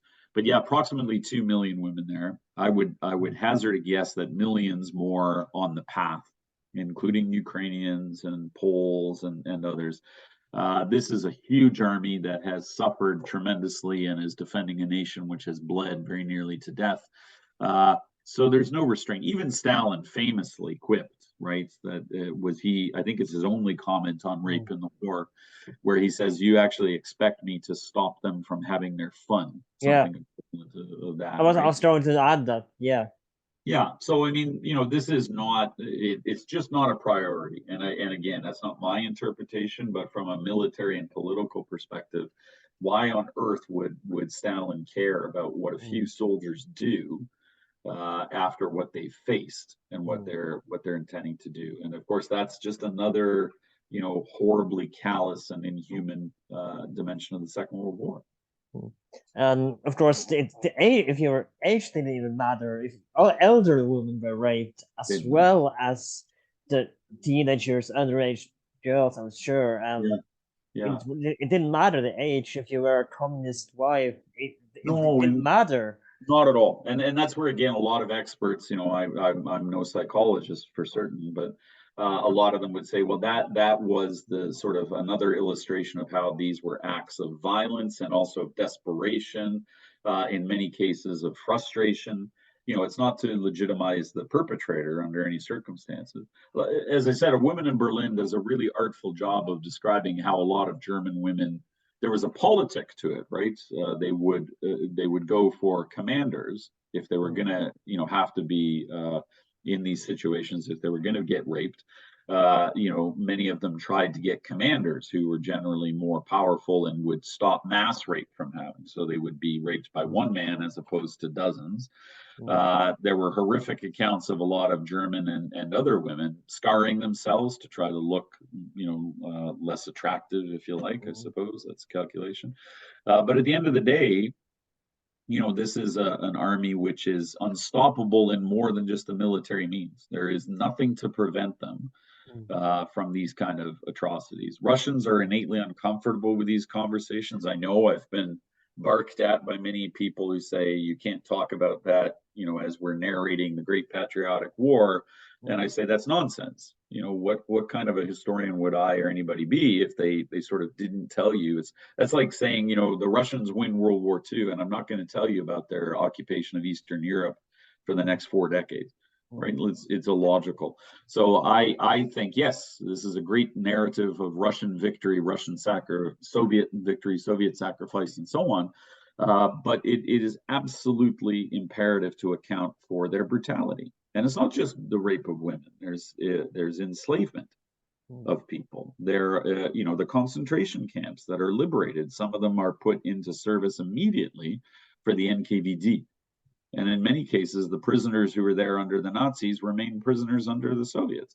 mm, There is, mass deportations that occur. There is random executions of people just because they were, alleged to be partisans, whether it's Polish or Ukrainian or so on. We need to talk about this, and yeah. I think there's no better time than today, where Mm, Russia, of course, suffers from a collective delusion led by their leader, who is, by the way, and importantly, fascinated with World War II.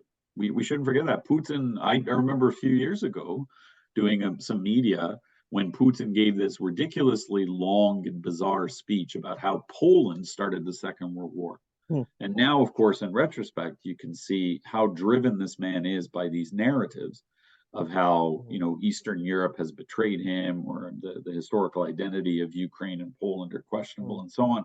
So today, many Russians have no idea that these atrocities took place, right? And It's they're not not willing. something. It's not something taught in schools. That's for It's sure. absolutely not. Yeah, and it's not the only time. I mean, I do a lot of work on Asia Pacific.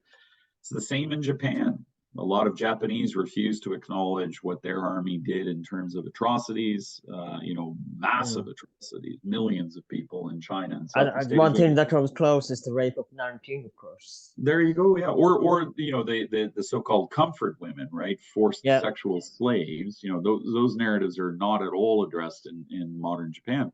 So this is not unusual. It's just that, of course, the dimensions of it are staggering when you're looking at the Soviet Union.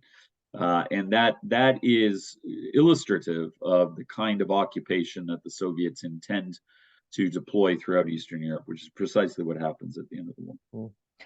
But before we go on to the concentration camp, I want to talk a little bit more about atrocities because a lot of soldiers would get sexual diseases from these mass rapes. So how it wasn't easy to talk about. You couldn't talk about this if you got a sexual disease from raping a woman. So Yeah. you couldn't just go up to your officer. So I kind of got a call a sexual disease there. What do I do? You probably would be shot if you maybe not shot, but you would be court-martialed. That's Yeah, for you sure. could. If you Yeah. if you thought about this.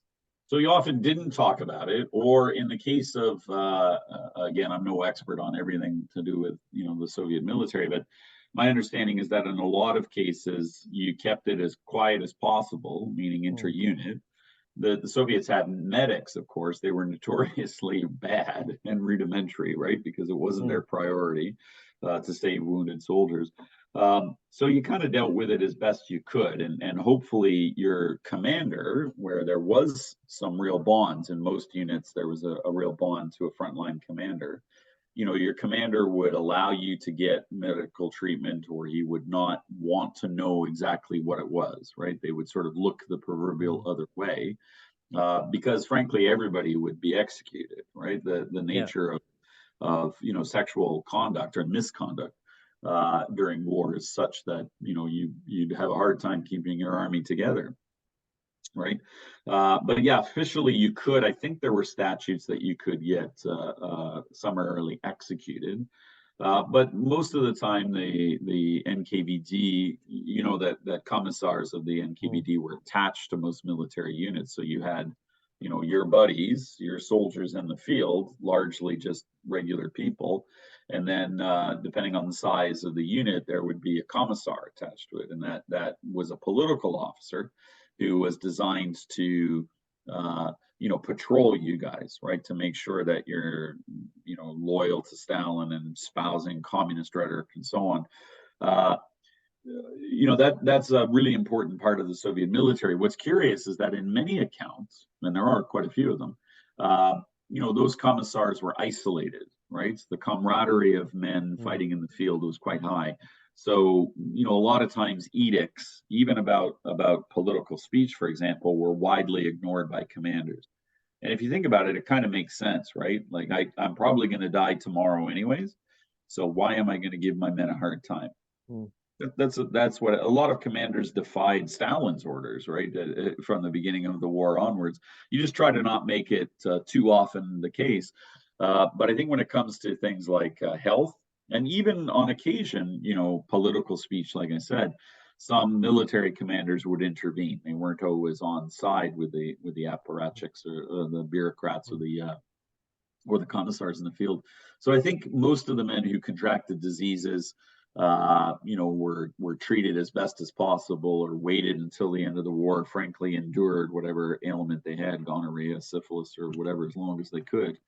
That's not the case for desertion, right? So some crimes were, a bullet in the head. They had one called the ninth solution, if I'm not mistaken, in Russian, which is the millimeter size of a bullet. So, justice was summary when it came to things like desertion or cowardice. Sexual crimes not on the same par, they were widely ignored. Mm. So let's talk about, you talked about it a little bit before, but let's talk about the concentration camps and the liberation, because as you know, Himmler did liberate a few like Auschwitz in hope to negotiate with the Allies with the prisoners from these concentration camps. But of course, before he ended up killing himself. But let's talk about, because it wasn't a joyful liberation. They were cheered on when they liberated these concentration camps. Yeah, I mean, you can actually see, I show photographs of it. And you can even see in some of those photographs the astonishment of Soviet commanders as they reach places like Auschwitz, which is really harrowing. I mean, you can imagine, anyways, the nature of these camps. We Mm, all should and must try to imagine them. mm, But when I see Soviet commanders, that it reaches a new level because these were men that had seen the worst of the worst. They had endured their own country being burned to the ground and rape and murder and death on a scale that no country can imagine. And yet still they were astonished at the existence of these camps. That's really revealing, right? And some Russian accounts have that, right? There's some, journalists like Vasily Grossman and others who, wrote about that kind of reaction. Um, I think that's in part because many of them couldn't imagine, which is kind of weird when you figure that there were death camps and disappearances and deportations in the Soviet state that yeah. they had grown up with. But still, they managed to shock. Um, and yeah, they are liberated, and in a lot of cases, that liberation is genuine in the sense that the Soviets, which could also and had been very anti-Semitic in their own right. Mm, During the Second World War, that anti-Semitism dropped off, right, out of practical necessity. So, being Jewish in the front lines wasn't, being a Red Army soldier, for example, who was Jewish wasn't necessarily a problem or anything like that. Uh, so, this is a very multinational, multi-ethnic, multi-religious army that reaches the camps, and I think that mm, sense of shock and of revulsion is quite genuine. And they are relatively, at least to some, that liberation is real. People are allowed to return to their homes if they exist, and their families if they exist. The sinister part is that, particularly if you were of a political bend, if you were deemed dangerous by the Soviets in any way, your reinternment was assured. Right, so not at Auschwitz or Treblinka or camps that had been largely dismantled and destroyed, but at other camps like Sachsenhausen in Berlin. I think within weeks of liberation in April 1945 is a Soviet detention camp, I think Camp mm, 21 or something renamed. So the sad reality is that the Soviets, with full intent, are coming with the same sort of persecution in mind towards at least mm. some members, mostly political, that's for sure, certainly German, but also nationalists or resistance fighters if you fell into their category. Uh, so the liberation of camps is astonishing and shocking. But that brings us to this point, which is we can't forget that the machinations of a guy like Stalin and his commanders are to some degree quite separate from the boys in the field, right? Mm, These were just average boys. Like, they were doing an mm. incredible and astonishing thing in their war effort, but they were still 19-year-old kids from farms in Ukraine or whatever. uh, and the shock of humanity, I think, of the scale of their suffering, uh, really does reach them. That's evident in some Russian accounts of what the Nazis have done and so on. What's missing, of course, is the official narrative from the Soviet Union, which acknowledges German crimes, but none of their own. Right? So they Mm. refuse to have this discourse. So yeah, that is quite revealing, and it does lead, of course, much like in the Western Allies' position, to a commitment for revenge, right, on the Mm. German people, not just Yeah. for their own losses, but on behalf of these crimes against humanity.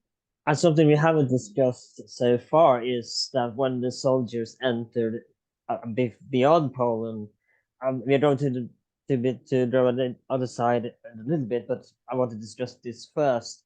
Is that the Soviet soldiers were angry, because why would they invade the Soviet Union when they really saw how much nicer things the Germans and Western Europe had that where Yeah, they didn't have, so they were angry at the Germans. Yeah, for sure. Why would you attack us in them? Yeah, that is a sentiment. A lot of Russian soldiers were astonished. I just wouldn't say that was their lead sentiment. I mean, I think by that point, it's hard to, narrate for millions of people one collective response or idea, right? You're talking about 12 million Russian soldiers by that point. I'm sure there are 12 million different opinions on a lot of things. Most top of the list, certainly relief, right? Relief that this is over or coming to an end. Optimism and hope, as almost every human being would have, that their loved ones are still there, that they can return to some sense of normalcy. And then down the line, of course, a consideration of, oh my God, why would you attack us? I come from a poor village that doesn't have a road to it. And here you are living in relative opulence, right, and modernity. Um, but of course, they were unable to see the why. They didn't fully understand the ideological perversions of the German state. They didn't, had any exposure to concepts of Lebensraum or Aryan supremacy. They had no notions of, or very few notions of Hitler's intentions. And they also didn't really understand the military, strategic, economic factors that led to the invasion of the Soviet Union, right? And of course, as we all know, it was two things. It was that design for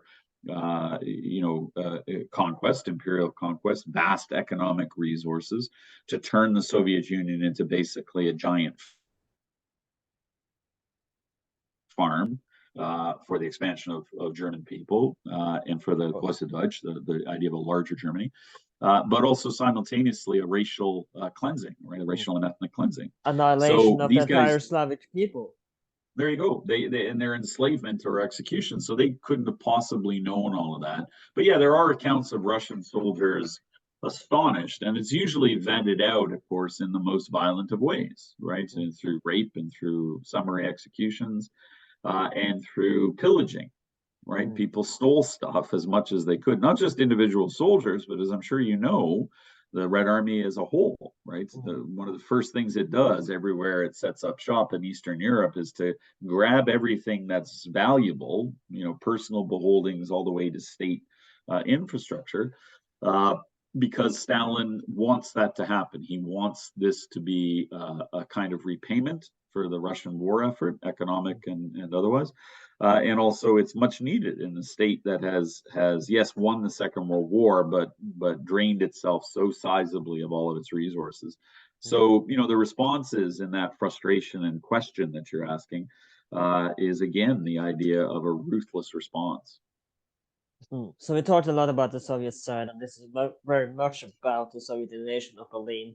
But I, of course, also want to talk about the last days in the Führer bunker. I feel it's important to talk about as Yeah, well. Of course, it yeah. famously portrayed in the Untergang. But let's talk about the last few days in the Führer bunker.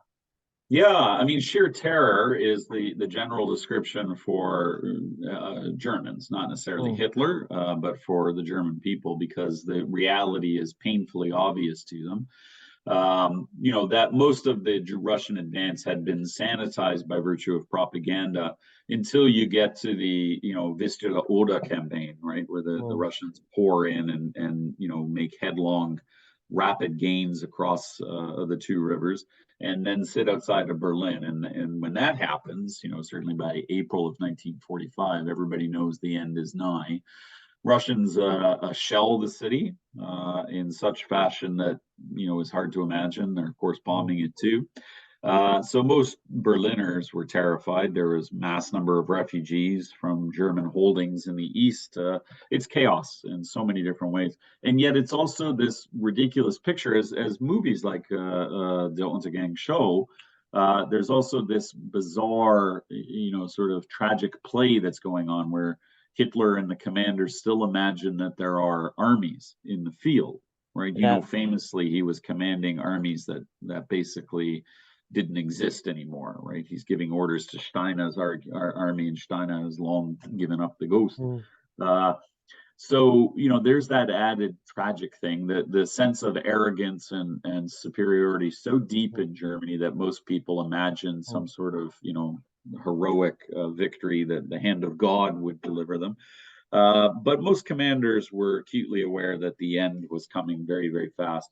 So the only, there's no good news for Germans, of course, but importantly, their defiance is a very real and important thing. Like even though the odds are pretty much done, or your fate is sealed, still people show up to defend Berlin, right? Famously women and children, right? You have 13-year-old kids in the home army now defending German state, old men, wounded soldiers. And the madness that follows is really quite acute. It's one of the many reasons I'm so interested in these narratives. Uh, Even with victory at hand, the Russians still waste human life to get Berlin, right? 70,000 Russian soldiers die in the siege of Berlin, which is a monstrous amount of men for any army. For Russia, maybe a pittance compared to their other losses. But that shows you the bizarre nature of the end of the war. Why would you commit so many men to house, street to street fighting in a city full of rubble, defended by teenagers with virtually no weapons? And that speaks fundamentally to the Soviet design on victory, on punishing the German state, on being the first to the German capital. All really important things, but not anymore needed. You know full well by that stage, Eisenhower, the Supreme Commander of Allied Forces, had basically said, we don't want Berlin, right? So there's no real imperative for the Russians to spend that kind of life, but they do. And it's the same on the German side. Like certainly, it speaks to the ideological conviction, the perversion of the German state, that you would still have young girls coming out to fight against Russian soldiers in the streets of Berlin. It's utterly bizarre. And then the rats leave the ship, right? Most tellingly, most senior commanders and political officials either took their own lives or got the hell out. So the cowards are gone, and what's left are these, really desperate and very poor Berliners who somehow think, victory can be salvaged if they go into the streets with a pistol, against Russian armies. It's an unbelievable tragedy, and it is a city of rubble, right? So like I always show my students images of Berlin. I taught in Berlin. I've lived in Berlin. And I show them the images of Berlin in 1945, and it is literally a city of rubble. It's unimaginable what's there to defend or to conquer.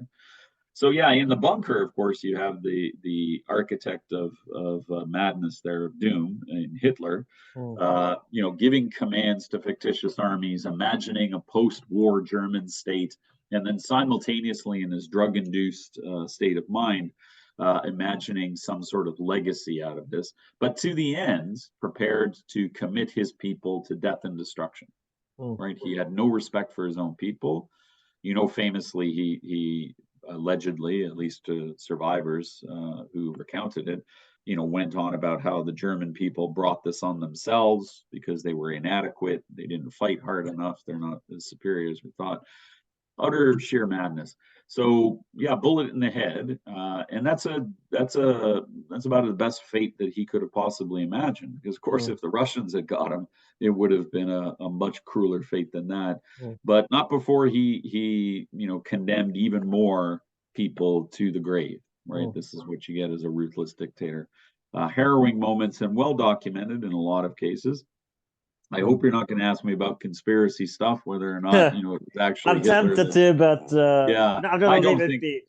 nothing is true along those lines. I think what we have is what we have. He shot himself. Body is Heard they were destroyed. brown before.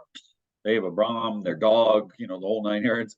More interesting to me are the other rats that leave the ship, as it were. Your guys like Himmler and Goering and others who try to flee. And what better example of the cowardice of the Nazis at the end of the day than Heinrich Himmler, the supreme commander of the SS, trying to dress up like a civilian and run away with refugees, right, before he's caught. So the dying days are absolutely illustrative of the madness of the German state, the hubris of Hitler.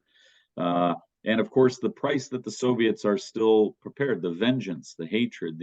I mean, listen, having taught in Berlin, I led classes out into the field, right, as part of your course, and you show them, the Führerbunker, which is now commemorated by a small plaque and it's adjacent to a parking lot for a residential complex, right? So it's the most, sort of innocuous place in the world. Down the street is a kindergarten, where one of the entryways used to be. People are shocked. Like they often say, why isn't this commemorated more? How do you commemorate the Nazis with any sort of sense of dignity? But there's a certain poetic nature to that, all the tragedy notwithstanding. And then I remind them that, around every corner, every mailbox that we see on the street, Soviet soldiers fought over rubble to be the first to claim to make it to the bunker, to make it to the chancellery in the bunker. And 70,000 of them spent their lives. So the siege of Berlin speaks not just about German hubris and German arrogance and German defeat, but also about the commitment and the madness of the Soviets to take a city full of rubble. And I've got to ask, of course, before we move on to the victory parade, how accurate do you think their underground portrays? And I feel like it's a must-see movie, but how accurate do you feel like it portrays the final days of Hitler and the Second World War? Yeah, you know what? I actually really love that film. I'm hypercritical of most films. That one makes some mistakes too. And again, I'm no movie guy and no expert on every minute detail. But my understanding, from my own opinion, as well as talking to other people who study this stuff, is that it's quite good in portraying the last days. Now, that being said, it is the last days as largely accounted for from his secretary, right? So there's a kind of broken telephone process here, but. In terms of what I really liked about that movie is not just the portrayal of Hitler himself, which I think was a great acting job. Not everybody would agree, but I thought so. But the precision, I noticed that in the scenes of the bunker when they, when Goebbels' family is killed, when the dog, Hitler's dog is killed, somebody had the presence of mind to move the clock on the wall to the times that we know it actually happened, right? So there, from a movie making perspective, I thought it was quite accurate. And then I really liked the portrayal of the Soviet soldiers. You don't see them much, but in the closing scenes, the secretary tries to leave. Yeah, the machine walks among the soldiers. Yeah, and while it's it's a little bit stereotypical to have drunk Russians in the milieu, that certainly happened. Their faces are really extraordinary. There's the director or producer, whoever, had the presence of mind to remember that army was a polyglot army, right? It's a bunch of different ethnic minorities, Kazakhs and Tatars and Azeris and so on, all very young and of course very jubilant about victory and uncertain what to do. So there's a lot of sort of minute human factors that I quite liked in portraying it. And it does stand as one of the sort of better movies to account for that. But we don't know absolutely every last moment in the bunker. I don't know that we ever will. But contrary to some conspiracy theories, there are pretty well documented accounts. So I am not one of those guys that will tell you Hitler's skull is really in a museum in the Kremlin, hidden away from public purview, or that there's an elaborate tunnel system underneath, that has real Nazis living in it or something like that. That doesn't make much sense. What does make sense is the Russians taking the chancellery and then, of course, taking the Reichstag and leveling Berlin, at least from their perspective, occupying Berlin and killing as many Nazis as possible. That's their objective, and the job is done, right? So in that light, it kind of amazes me why people go on and on about. To some newspapers here, at least, tabloid as they are, Hitler's still alive in Peru somewhere. He's now what, 207 or something like that. But the facts are the facts. He would have been 90. I calculated. It would have been 90 in 1970. So. Yeah, he's long dead, and it makes a lot of sense. Even some of the guys who got away, right? Some of the German officials that we never heard from again. Now through a lot of exhaustive research and analysis, most of them are being found right dead, of course, as a result of the war. So I like the facts a lot more, and in that sense, there's more than enough in World War II from a Soviet perspective to keep us asking questions and finding things out for hundreds of years to come.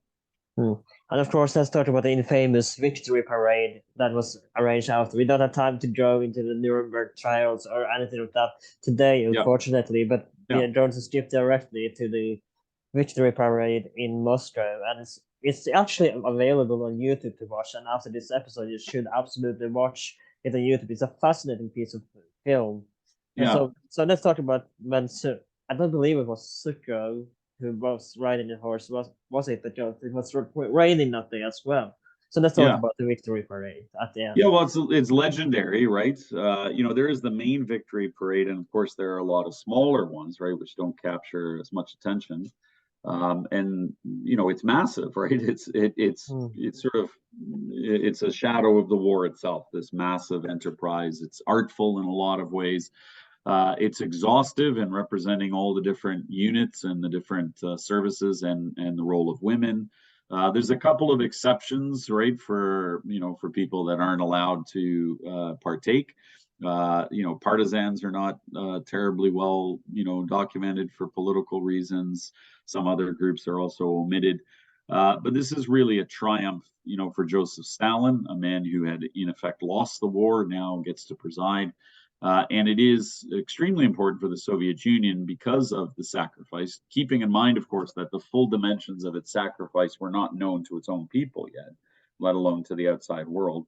And it is an opportunity to demonstrate the teeth that the Soviet had. We should never forget that, right? Victory parades aren't just celebratory and innocent. It is designed to remind the Russian people of their greatness and to remind any outsiders, if they are able to see it or hear of it, that this is a Soviet victory and that the mm, Soviet Union is now, as you well know, already by 1945 at great odds with the Western Allies. Right, we have the beginning of the Cold War, and then there's a further politic to it. Right, on the podium, the question is who stands with Stalin, right? Because whoever stands with Stalin gets mm, sanctioned as a sort of architect of victory. And you're probably, well aware, as most people are, that Stalin was not comfortable having Zhukov, their fame, mm, Georgy Zhukov, their famous general, on the podium because he didn't want to share in this victory. mm, Right. The reality is, that Stalin, who was an active military commander more than most, made some horrendous mistakes in the beginning of the war, and then somewhat quietly, as the war progressed, started to defer more to his generals. Zhukov, top of mm, the list. So many people, of course, recognized him as the real hero of the Soviet Union. And that becomes a problem, right? So commemoration is now a new battlefront, if you like, from a Soviet perspective. How do you monument these things? How do you deal with it? And frankly, it's still much more so than in the Western world. Those kind of commemorations and those parades, every May, are still really important. I've been to some myself, right, in Russia. And yeah, even if they're now devoid of actual veterans, those parades are really elemental to Russian national identity. Right, mm, so it's a very long lasting effect, but that is a great parade, and it is mm, something to hold and to watch. It just doesn't speak the full narratives of either Russian losses, of Russian incompetence, or of the Russian brutality mm, that they inflicted themselves. mm. Now, before we round up, we talked about a lot of the atrocities and rape of the innocent women during the invasion, and I want to talk about this a little bit before we round up. But of course, what we didn't talk much about what they left behind, but on their road to victory. So let's talk about the aftermath of these women who were victims of these mass rapes that Yeah, occurred. And some, we know, some shot themselves, some couldn't get yeah, even yeah, any yeah. longer. But what happened to a lot of those, and how were this? Because I've seen a lot of did give birth to offsprings from these soldiers as a result of the rape as well. So let's talk a little bit about Yeah, the women that were left behind well, before we round up. yeah, those are excellent questions. That's part of this idea that I keep bringing up about narratives that we need to explore. And that's true globally. It's not just in the Russian context. How many comfort women under Japanese rule gave birth, or Mm, were in other ways, victims of the war. There's no simple answer. The fact is that in places like Germany, there were no resources for them. mm, Resources as you and I would find them today. There was no counseling, no medical care really to speak of. So mm, they were largely left to their own. and in many cases that meant to their neighbors and friends, right, who would help them medically and psychologically as best as possible. A lot How did are kill they them. viewed? Were it was down upon by fellow Absolutely, yeah. immigrants? There's a psychological process that goes on for many years, right? The Mm, stigma that's attached to them. In some cases, it's because they were deemed to be collaborationists, right? It was the yeah, same, for other populations. Norway's no different. If a yeah. Norwegian woman had been raped by a German soldier, she was Mm. thought to be a collaborationist, right? If she So dated, if the Norwegian girl dated a soldier, she was cut off her hair absolutely. at the knee, and she was frowned upon for the rest of her life. If she Absolutely. dated And in some a cases, German they were, soldier. publicly humiliated, in many cases beaten, some cases killed, right? That's a Mm, repeat episode throughout occupied Europe, France, Holland, it doesn't matter.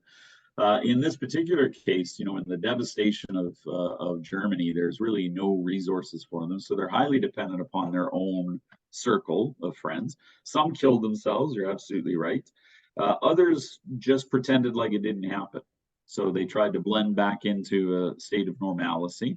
We shouldn't forget that many of these women, where they had husbands or partners, sometimes even brothers or fathers, they didn't often come home, right? So sometimes these women had the additional burden of not knowing if their partner, brother, or father was alive. And there's a really big element here that I always talk about, which is the emasculation of the German manhood, right? Germany's defeat mm, wasn't just a military and political thing, it also was, in effect, a social cultural thing. So women had to be unbelievably strong and resilient, and they were. Like in post-war Berlin, the vast majority of work being done on the streets, cleanup and everything else, was done by the so-called Trümmerfrauen in German, the rubble women, because they live in the rubble, they live off the rubble, they rebuild the city, and I can't imagine the mm, horrors, much like women in Moscow or Stalingrad or other places had to endure unspeakable conditions. So did the women of Berlin with that additional thing of defeat. So yeah, there's a mixed variety. Some wrote about it, right? Some, didn't talk about it for a long time and then tried to mm. talk about it. Others just tried to blend right back in. But I can't, neither in a general sense nor obviously as not being a woman, I can't imagine what they went through Yeah. psychologically and politically. But yeah, they were shunned, right? And a lot of people were shunned by that association, whether or not it was Mm, voluntary is immaterial. mm.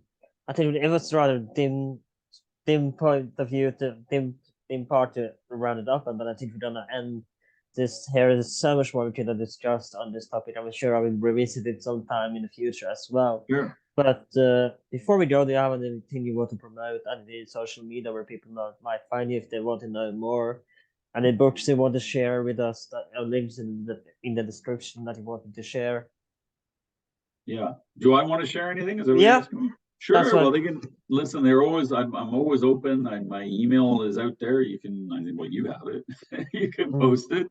Uh, I have a website. I don't. I'm going to develop a better one as I'm trying to become more media savvy. But I'm always open to dialogue and discussion. I get a lot of people from around the world. I do a fair amount of media. I do a lot of TV shows here in North America. Oddly enough, on the Nazis. mm, So, I can refer them to that. And I've written quite a lot as well. So, I'm always available. I'm always interested in these discourses, especially international, right? I mm, like, talking to people from all over the world. So yeah, I'm pretty out there, and I always welcome discourse of any kind. Sometimes I'm slow to get back to it, so you can mm. tell your listeners I that. just testify to that Like any prop, yeah, much. but here I am, right? Yes. Voluntarily, here I am.